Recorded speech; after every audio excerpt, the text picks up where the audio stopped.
Jésus, le serviteur, reprend en lui tout le destin des innocents broyés, des justes persécutés, des pauvres accablés, souffrant la honte, l'ignominie, mais que Dieu finalement délivre, ressuscite, glorifie.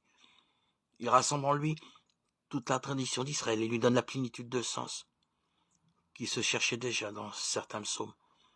Et il permet à tous les humiliés d'exprimer enfin leur espoir.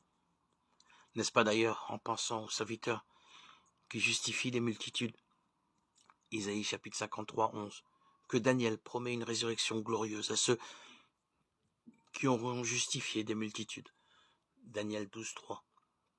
De son côté, le livre de la sagesse s'inspire des poèmes du serviteur pour décrire les épreuves et le bonheur éternel du juste. La vue du juste est insupportable aux méchants, sagesse 2, 14, Isaïe 53, 3.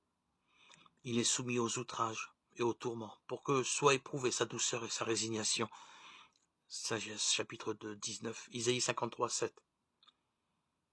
Il est agréé par Dieu comme un holocauste.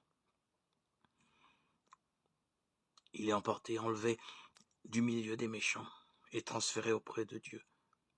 Sagesse 3, 6, 4, 11, Isaïe 58, 8.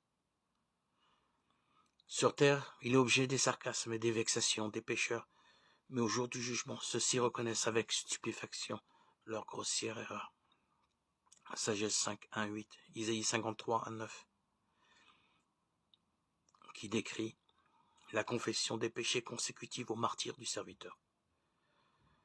Bien plus, dans le tableau du jugement général que nous lisons en Sagesse chapitre 4, 20, 5, 23, le sort final des justes nous est décrit longuement sous la forme d'une exaltation consécutive à leur abaissement.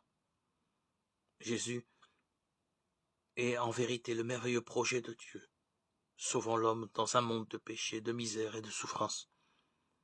Il est la contestation la plus radicale qui soit de tout l'homme. Il est la révélation au creux de la souffrance et de la mort, de l'amour infini du Dieu vivant.